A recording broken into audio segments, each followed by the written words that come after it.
A sloth, a donkey, and a curious human. Send a prompt and see what they're doing. One hits record with a question on his mind. Two brothers pick it up, see what they find. Corn takes his time, Herman's got the facts. Back and forth, they never hold back. My weird prompts, come on in, that's where we begin. My weird prompts, glad you're here. This episode was generated using artificial intelligence. Please verify facts. Hey, Herman and Corn. So we are continuing with the war in Iran here, or rather Israel and the US are continuing their joint military operation against Iran, intended to firstly remove Iran's nuclear capability, which they were on the precipice of achieving by all accounts, and also disrupt their ballistic missile capability, which is going to be a much trickier operation, but it's no less important than the nuclear threat in a sense, because although the nuclear threat is, needless to say, potentially horrific, equally, without any chemical weapons nor nuclear weapons, just using these ballistic missiles kinetically, we've seen in the past few days that even with the most sophisticated air defenses in the world, some will get through, and those that do get through will cause loss of life, destruction, and they'll bring the country to a halt. In Israel, since the war began, essentially, and shortly thereafter, a state of emergency, national state of emergency was declared, the airspace was closed, and the daily routine is mostly consisting of the Home Front Command gives very precise instructions as to what can and cannot be done. In other words, how many people can gather, what you can do, but even those are almost not the determinative factors as to what actually happens, because the priorities for people become, if you have a mamad or a mamak in your building, you want to be close to it. If you don't, that's a whole other stress trying to figure out if you can get to it in time. So we're very grateful to be in a place that has a mamad now. We relocated after discovering that pitching a tent in a car park is actually, believe it or not the most enjoyable or comfortable experience. So at least we have a safe room to shelter in now. But you kind of devolve to a much more primordial type of human. Instead of focusing about the task list and the what you want to do at work and the errands, you become focused primarily on survival. Start thinking about, do you have food, water? Have you had a meal? Because if the missile goes off, you're going to go into shelter, and you don't want to be worrying about did you have your lunch at that point? Do you have your flashlight? What's happening in the news? These becomes the overriding concerns. But it's definitely for everyone a big disruption from their routine. And I thought I'd use this strange period as a jumping off point to talk about the value of routine in our lives and how it's very different for different people. I would say I'm definitely one of those people who I find stability very helpful, and I think that's why I found the last year of life so jarring. We've had 2 wars. We had to move out of the apartment for a month due to a huge roof leak. We're now going to have to find a new place to live. Ezra was born, which was great, but just all these things together, all routine has kind of completely gone out the window. And I think there is something I've noticed about myself, about my own mental health, is because the daily routine has been so scarce over the past year. Whenever there's been a block of time where I have just time without doctor's appointments for Ezra or any of these other chaotic events, and just before the war started, I, for the first time, felt like I had a uninterrupted 3 or 4 days to really hunker down and focus on work and not put out fires. For me, those periods are very energizing. I find great happiness and stability when the background of life is calm. Other people have a much greater, I would say, flexibility for what you might call chaos or crisis. And on the one hand, I think there's two ideas I'd like to explore in this podcast. The first is because, we can never predict what life is going to throw at us. For those of us who do like our routines and get grounding and stability from them, do you have any tips or thoughts on what you can do to ground yourself when you might be living in a different house, you might be sleeping in a car park, you don't have your beautiful coffee maker and the modern conveniences. But what would you say to someone who is like that and wants to just kind of feel some semblance of normality, even when a lot of facts aren't normal? And the second thing I'm always curious about is we've talked about different brain types and neurotypes. Without straying too far into the realm of maybe psychology, what exactly is it about? What does it say about a personality that some people are much more adaptive than others? And I'm always curious as to what percentage we're talking about. If there's any yardstick which we can use to stratify people into how dependent they are upon stability and routine. Some people who that's a very much that anchors their well-being. Others who just kind of can roll with the punches. I'd love to know if there's connections between that particular trait and other parts of that person's personality, for better or worse, because I often think that people who do need a daily routine are it's often used in a negative way. They're stuck in their ways, etc. But as much as I feel that being adaptive is a prerequisite for life in an unpredictable world, sometimes it's also important to recognize just who you are, what you are, how you're wired, and try to leverage that to your advantage rather than trying to change your innate being. Over to you, Herman and Corn. Hey everyone, welcome back to my weird prompts. I am Corn, and I am here in our living room in Jerusalem with my brother.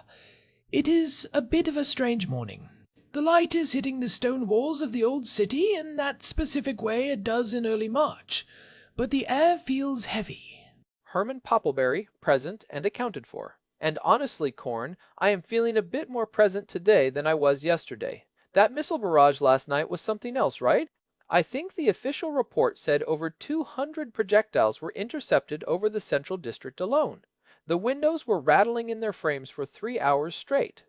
It certainly was. It is one of those things where you think you are used to the rhythm of life here, but then the sirens go off and the whole world shifts.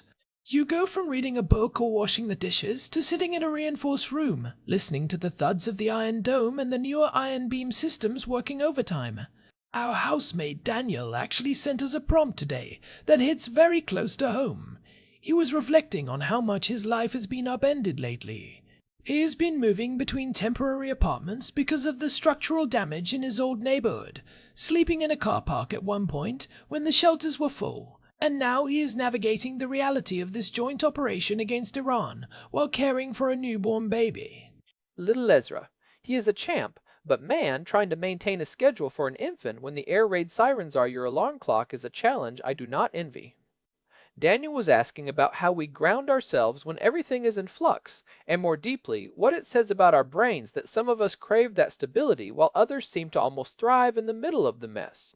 He asked specifically if there is a way to categorize this dependence on stability and how it connects to the broader architecture of our personalities. It is a fascinating question because it moves beyond just the immediate survival tactics and into the core of human personality. Why does one person feel completely shattered when their morning coffee routine is disrupted, while another person just shrugs and finds a new way to get their caffeine fix in a bomb shelter? It is about the internal scaffolding we build to face the world. And I think we should really dig into that categorization he mentioned. Is there a yardstick for stability dependence? I have been looking into some of the research on this, and there is actually a lot of fascinating data on what psychologists call the need for cognitive closure, and how that maps onto our neurobiology. But before we dive into the deep end of the science, we should probably set the stage for our listeners who might not be tracking the local news as closely as we are. Well, before we get into the deep science, let us acknowledge the environment we are in. We are sitting here on March 3rd, 2026. Operation Rising Lion has been going on for several months now, and the geopolitical stakes are incredibly high. For our listeners outside of Israel, it is hard to describe the feeling of being in a country that is simultaneously high-functioning and under existential threat. The buses still run, people still go to work, the tech sector is still pushing out code, but there is this underlying frequency of chaos. It is like trying to play a high-stakes game of chess, while the floor is occasionally tilting at a 45-degree angle. It is the duality of the situation. You have the macro chaos of international conflict, the shifting alliances, the cyber attacks on the regional power grid, and then you have the micro-chaos of Daniel trying to find a clean diaper in the middle of the night by the light of a battery-powered lantern. It is a perfect storm for testing the human psyche. When we talk about grounding, we are talking about how to maintain a sense of self when the external world refuses to provide a steady signal. So let us start with that first part of Daniel's question. For the people who value routine, the people like you and me, Herman, who really appreciate a predictable world, what are the ways to ground yourself when that world is gone? When your physical location is changing and your schedule is dictated by external threats. I think the first thing to realize is that stability is not just a preference or a lifestyle choice, it is a neurological requirement for many people. When your surroundings are disrupted, your brain's amygdala, the part that handles fear and threat detection, goes into a state of hypervigilance. For someone who is highly dependent on routine, that routine acts as a sort of external prefrontal cortex. It manages the world so your brain does not have to. It automates the mundane so you can save your energy for the meaningful. When the routine disappears, your prefrontal cortex has to work 10 times harder to make even simple decisions. That explains why people feel so exhausted during a crisis, even if they are not physically doing much. The cognitive load of just deciding what to do next is massive. If you have to decide where to sleep, what to eat, and how to stay safe every single hour, you are burning through your glucose reserves at an incredible rate. So the first grounding technique is what I call the micro-routine. If you cannot control the big things, you have to aggressively control the tiny things. We talked about this a bit back in episode 886 when we discussed the sensory budget. If the world is loud and unpredictable, you create a tiny island of predictability. For Daniel, that might be something as small as a specific way he prepares his bag for the day, or a 5-minute stretch he does at the same time every morning, regardless of where he is sleeping. It is about creating a portable home within your own actions. It sounds almost like a ritual. I remember reading that in high-stress environments, like elite military units or surgeons in trauma centers, they rely heavily on these checklists and rituals, not just for safety, but for psychological stabilization. It is exactly a ritual. From a psychological perspective, rituals reduce anxiety because they provide a sense of agency. You are telling your brain, I am the one in charge of this specific movement or this specific sequence of events. It signals to the nervous system that the threat level is low enough to allow for a structured activity. It moves you from a reactive state to a proactive state.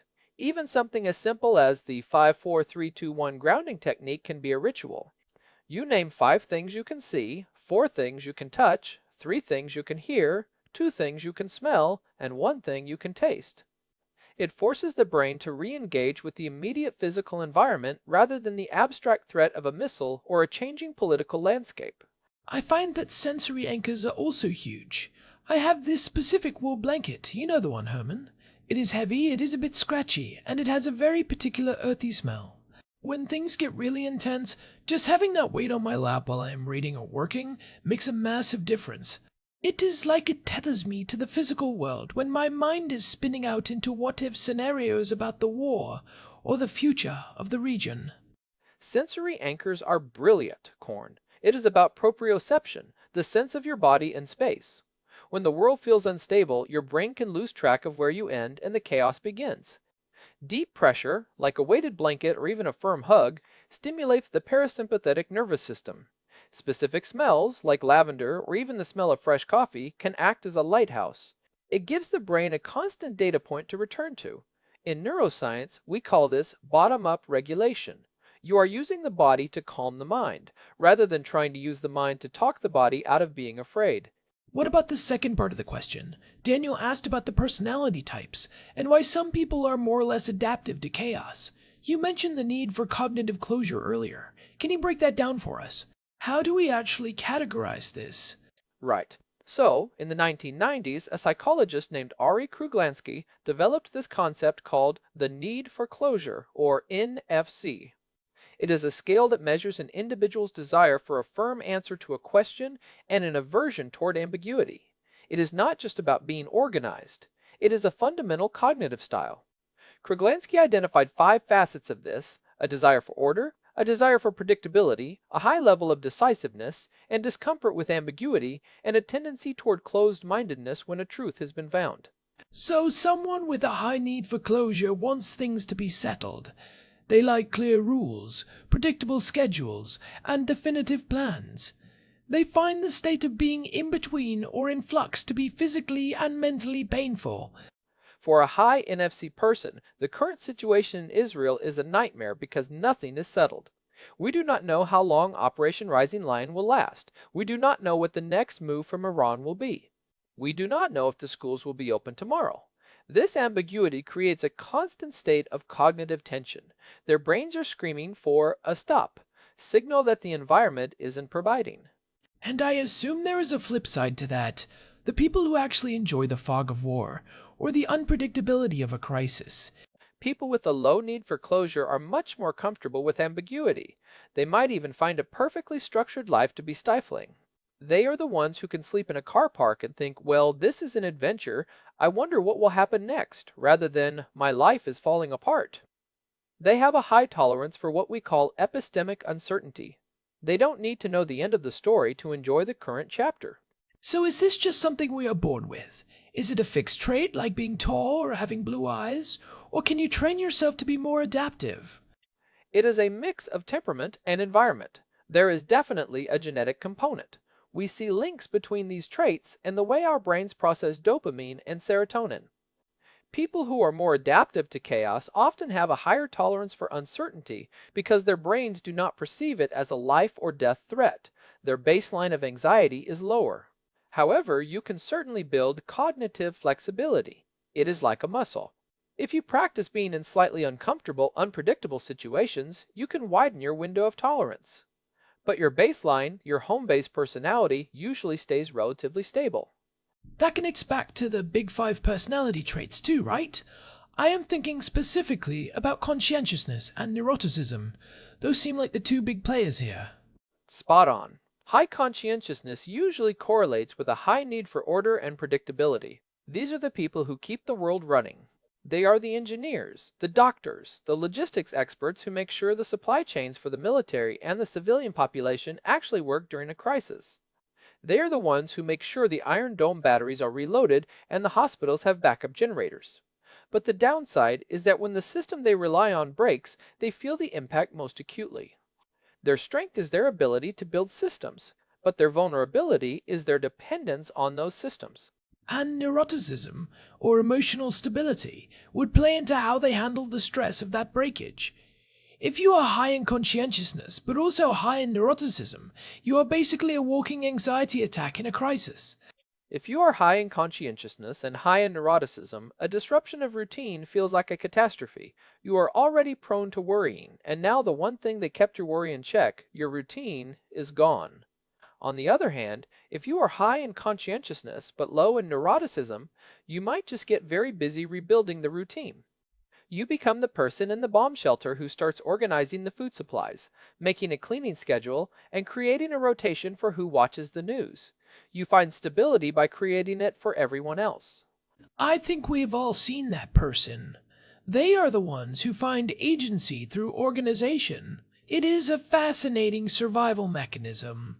But I want to push on this idea of being less adaptive. We often talk about adaptability as this ultimate virtue, especially in the modern world. If you are not adaptive, you are seen as fragile or stuck in your ways. Is that a fair assessment? Are the stability seekers just worse at surviving? I actually think that is a bit of a misconception, and it is an important point to clarify for Daniel. There is a reason the human race has both types. If everyone were perfectly adaptive to chaos, we would never build anything permanent. We would just be wandering around reacting to things, living in a perpetual state of now. The people who value stability are the ones who build the cathedrals, the legal systems, the universities, and the infrastructure that allows society to function over centuries. We need the people who insist on order. They are the ones who ensure that there is a normal to return to once the crisis passes. That is a great point. It is the stability seekers who ensure that when the chaos passes, there is something to go back to. They are the keepers of the flame. If everyone was just rolling with it, we might lose the very things that make our civilization worth defending. I love that analogy. And in the context of our current situation in Israel, look at how the country has responded to the threats. There is a massive amount of adaptability, sure. People have pivoted to remote work, families have relocated from the north to the center. But there is also this fierce, almost stubborn insistence on normalcy. People are still getting married, kids are still going to school, even if it is in a basement or over a secure video link. That insistence on routine is a form of national resistance. It is saying you can disrupt our surroundings, but you cannot disrupt our way of life. It is a psychological frontline. It reminds me of what we touched on in episode 891 when we talked about the architecture of resilience. Resilience is not just about bouncing back, it is about having a structure that can absorb the shock without collapsing. It is like those skyscrapers in Tokyo that are built on massive shock absorbers. They move with the earthquake, but they don't fall down. Right? And for an individual, that structure is your personality and your habits. If you know you are someone who needs stability, you should not feel ashamed of that. You should treat it like a biological requirement. If you were a person who needed a specific type of medication to function, you would make sure you had it. If you are a person who needs a routine to function, you have to prioritize creating one, even in the middle of a war zone. You have to be the architect of your own stability.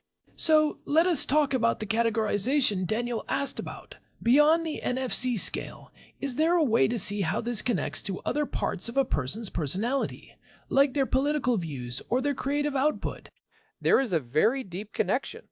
There is a concept called the stability-plasticity dilemma in neuroscience and artificial intelligence. It basically asks how a system can be stable enough to remember what it has learned, but plastic enough to learn new things. Humans fall at different points on the spectrum. This is often linked to the neurotransmitter systems. Stability is often associated with the serotonergic system. It provides calm, focus, and the preservation of existing structures. Plasticity is often associated with the dopaminergic system. It drives exploration, risk-taking, and the seeking of new information. So some people are more stable, meaning they have very strong deep-seated patterns that are hard to change, while others are more plastic, meaning they can rewire themselves quickly, but might lack a solid core. They might be flighty or lack a sense of history. And this connects to things like political views as well. Research, including some famous studies by Jonathan Haidt and others, often shows that people who value stability and order tend to lean more conservative. They value tradition, clear boundaries, and established institutions because those are the things that provide the stability they crave. They see the world as a place that needs to be protected from chaos. They are the guardians. That makes sense. If you view the world as inherently fragile, you are going to be more protective of the structures that keep it together.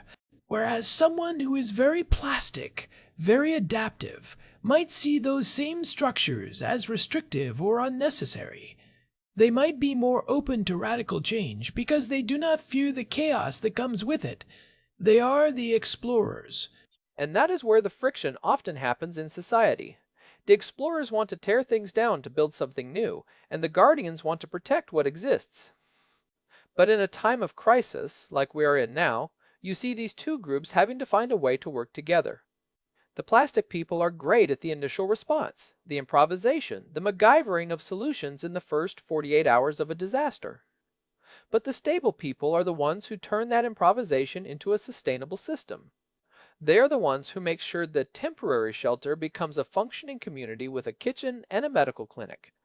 I am curious about the long-term effects of living in a state of high disruption for people who are stability dependent. We have been in this heightened state of conflict for a while now. What does that do to a person's brain over months or years? If you are a guardian type and the world just won't stay guarded, what happens? It can lead to something called decision fatigue on a chronic level. If every day is a series of improvisations, your brain never gets to go on autopilot. Autopilot is actually a very efficient state for the brain. It saves energy. When you are constantly in manual override, you burn through your cognitive resources. This can lead to a specific kind of burnout where you aren't necessarily depressed in the traditional sense, but you are just cognitively depleted. You lose the ability to make even simple choices. You see this in refugees or people living in long-term war zones. They might become incredibly indecisive or, conversely, start making very impulsive, risky decisions because their prefrontal cortex is just exhausted. So you end up with people who are just completely burnt out, not because they are working too hard in the traditional sense, but because the world around them is too demanding. It is like trying to run a marathon on sand. Every step takes twice as much energy. Precisely. And this is why it is so important for people like Daniel, who are navigating huge life changes in the middle of a conflict, to find ways to outsource their stability. What do you mean by outsourcing stability? That sounds like something you would hire a consultant for. In a way, it is. I mean using tools and systems to do the work your brain normally does. This could be anything from a very detailed digital calendar with automated reminders to using AI. Agents to manage your daily tasks, or even just having a very structured relationship with your housemates where everyone knows exactly who is responsible for what. It is about reducing the number of novel decisions you have to make every day. If you know that on Tuesday night you eat lentils and on Wednesday morning you check the emergency radio batteries, you don't have to decide to do those things. They are just part of the architecture. That is something we try to do here, isn't it? We have our routines for the house, even when the sirens are going off. We know who checks the safe room, who grabs the emergency bag with the water and the first aid kit, who makes sure the windows are closed to prevent glass shatter. It becomes a practice dance. It does. And that practice is what saves you. It moves the response from the high-energy prefrontal cortex down into the more efficient basal ganglia where habits live. Once something is a habit, it does not feel like a choice anymore. It just happens. And that is incredibly grounding because it provides a sense of normalcy. Even in an abnormal situation, you are telling your brain, see, we are still doing the thing. We are still us. I want to go back to the idea of personality disorders that Daniel touched on in his prompt, though he was careful not to stray too far into that realm. We did an episode on this, episode 533, where we looked at the science of personality disorders. Sometimes, an extreme need for stability or an extreme comfort with chaos can cross over into something more clinical. Right. It is a spectrum. For example, someone with obsessive-compulsive personality disorder, which is different from OCD, has such an intense need for order, perfection, and control that it becomes maladaptive. They cannot function if things are not just so. In a war zone, that person might completely shut down because the environment is fundamentally imperfect.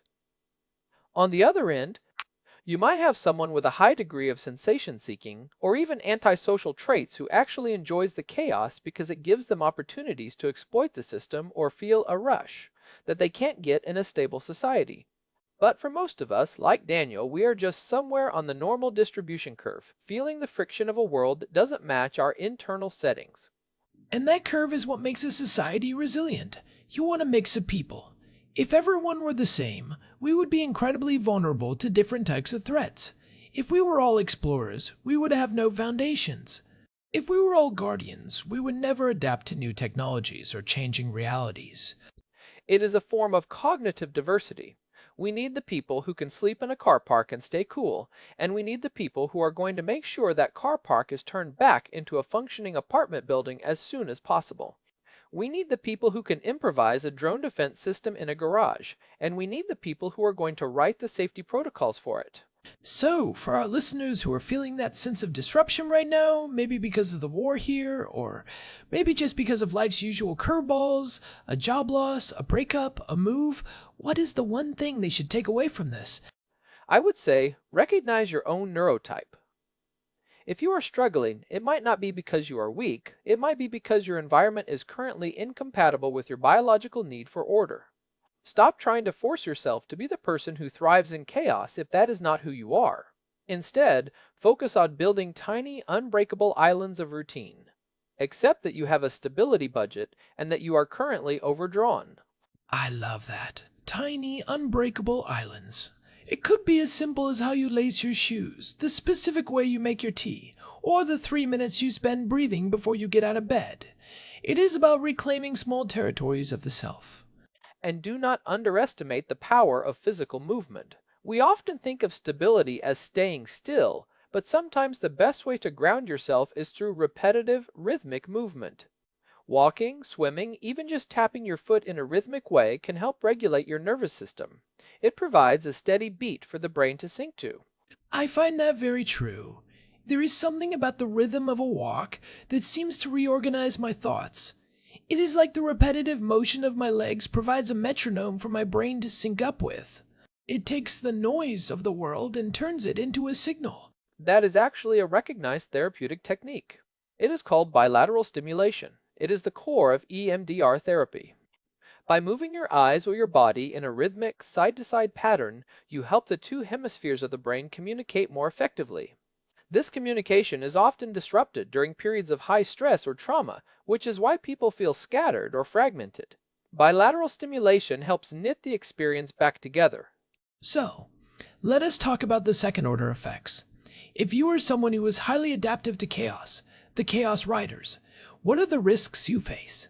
We have talked a lot about the risks for the stability seekers, but what about the people who seem to be doing fine? The risk for the chaos riders is that they can become addicted to the intensity. When you are constantly in a state of high-stakes improvisation, your brain is flooded with adrenaline, norepinephrine, and dopamine. It is a powerful chemical cocktail. For some people, a normal, stable life starts to feel boring or even depressing once the crisis ends. They might find themselves subconsciously creating chaos in their personal lives or their jobs just to feel that rush again. They become crisis junkies. That is a dangerous cycle. It is like a form of high-functioning self-sabotage. You see it sometimes with people who come back from combat zones or high-pressure humanitarian work. They struggle with the quiet of normal life. It really is. They might be the ones who are great in a crisis, but struggle to keep a relationship stable when things are calm. They lack the ability to find meaning in the mundane. So, the lesson for them is the opposite of the lesson for the stability seekers. They need to practice finding value in the routine, learning to appreciate the slow build rather than the sudden burst.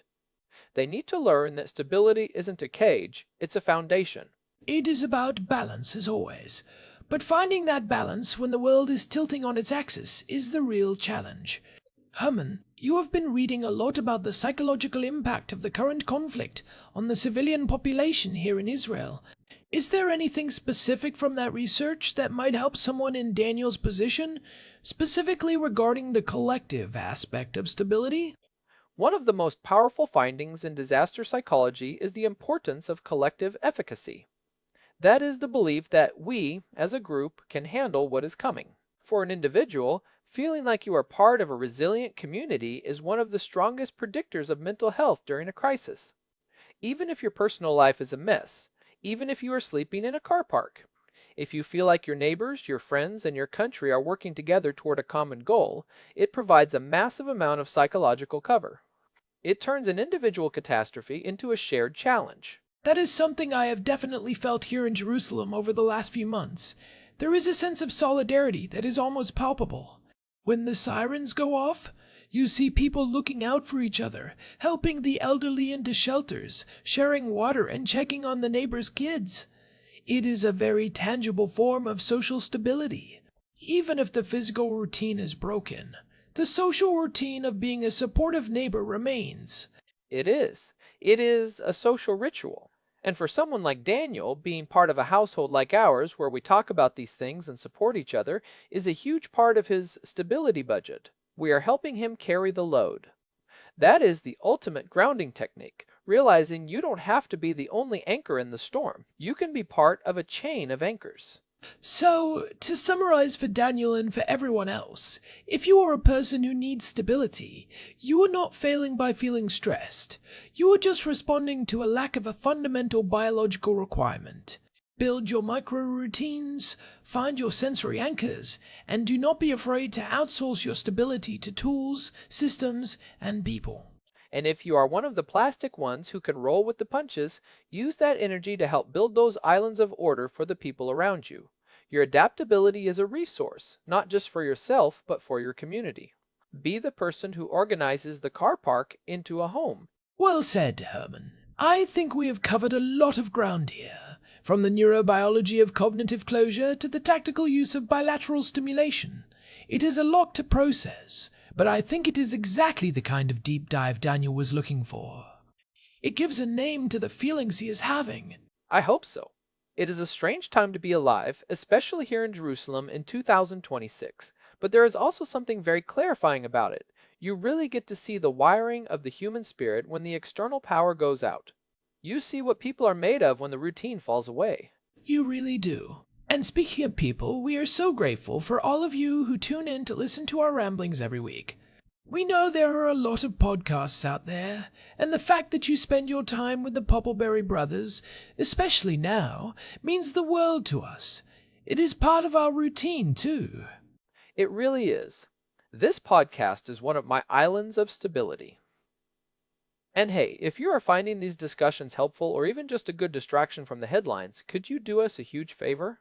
Leave us a review on Spotify or whatever podcast app you use. It genuinely helps the show grow and reach more people who might be sitting in a shelter or a car park somewhere needing to hear that they aren't alone in their stress. Yeah, a quick rating or a few words in a review makes a much bigger difference than you might think. We read every single one of them. It is how we know who is out there in the My Weird Prompts community. We really do. And remember, you can find our entire archive of over 900 episodes at myweirdprompts.com. There is a search bar there, so if you want to find those episodes we mentioned, like 886 on the sensory budget or 533 on personality disorders, that is the place to go. We have tried to build a library of resilience over the years. There is also a contact form on the website if you want to send us a prompt like Daniel did. We are always looking for new topics to explore, whether they are about high-level neuroscience, the ethics of AI, in warfare, or just the weirdness of trying to raise a baby in a changing world. So, thank you again to Daniel for the prompt and for being such a great housemate. We will see you back at the house soon, Daniel. I think we managed to get some of that high-altitude coffee you like from the market before the latest delivery restrictions went into effect. And thank you all for listening. Stay safe out there, find your tiny islands of stability, and we will talk to you next time on My Weird Prompts. Until next time, stay curious, but stay grounded. You know, Herman, I was thinking about that car park Daniel mentioned. It is actually a great example of what we were talking about. Even in a car park, he was trying to find a way to make it work for Ezra. He was hanging a little mobile from the ceiling of the car, trying to create a nursery in a space designed for machines. That is the human spirit in a nutshell. Corn. We are meaning-making machines. We take the raw material of chaos and we try to stamp our image on it. Whether it is a car park, a safe room, or a digital space like this podcast, we are always trying to find a way to make it ours. We are the architects of our own order. It is a beautiful thing when you think about it. It is what has allowed us to survive as a species for so long. We are not the strongest or the fastest, but we are the best at finding a way to thrive in the middle of the mess. We are the ones who bring the light into the cave. And that is why I am ultimately optimistic, even with everything going on in the North and the South. We have this incredible innate capacity for resilience and adaptation. We just have to remember to use it. We have to remember that we are the ones holding the pen. I think that is a perfect note to end on. Optimism in the face of the unknown. It is the most radical thing you can do right now. It is the ultimate micro-routine. It really is. All right, let us go see if we can help Daniel with the baby. I think it is our turn to handle the tactical diaper change while he gets some sleep. Oh boy. Talk about a sensory anchor. That is a sensory experience I could do with a little less of. Ha, that is one way to put it. But hey, it is a routine. It is predictable. In its own way, it is grounding. Let us go. Thanks again, everyone. This has been My Weird Prompts. We will catch you on the next episode. Stay safe, stay sane, and keep sending us those prompts. Bye, everyone. See you in the next one. One more thing before we go. If you are in Jerusalem or anywhere else where things are feeling a bit intense today, take a second to just breathe. Seriously, just one deep conscious breath. It changes your chemistry. It is the simplest, most portable micro-routine there is. It is the reset button for your nervous system. Good advice, Corn. I am taking one right now. Me too. Okay, now we are really going. Thanks for listening to My Weird Prompts. You can find us on Spotify and at myweirdprompts.com. Stay safe. See you soon. Herman, did you remember to pack the extra batteries for the emergency radio in the safe room? Already done, Corn. Stability Seeker, remember? I have a list for the list and a backup for the backup. I even checked the expiration dates on the protein bars. Of course you do. I do not know why I even asked. You are the human embodiment of a guarding personality. Because you are the thoughtful analyst, and you are double-checking the system. It is what you do. It is our routine. Guilty as charged. All right, let's head out. The sun is starting to set, and that's usually when things get interesting. Lead the way. I've got the lantern. Actually, you go first. I want to make sure the door is locked properly and the smart home security is set to high alert mode. Typical. I will be in the car. Don't forget your wool blanket. I've already got it. Thanks again, everyone. This is my weird prompt signing off. Stay grounded. And stay curious. Bye. Goodbye. Hey, do you think we should mention the battery chemistry episode we did? Episode 722? It goes into the difference between lithium-ion and solid state for emergency use. Maybe next time, Herman. I think they have enough to process for today. Let's keep it simple. Fair point. Next time it is. Solid state is the future, though. I know, Herman. I know. See you then. This episode was generated using Gemini Flash 3. Text-to-speech engine was Chatterbox. Thanks for listening to our show, my weird prompts, where our thoughts go from slow takes to facts on cue. We change and follow through. My weird prompts, that's the flows from sloth, from man, from long-eared host. My weird prompts, until next time, stay curious, keep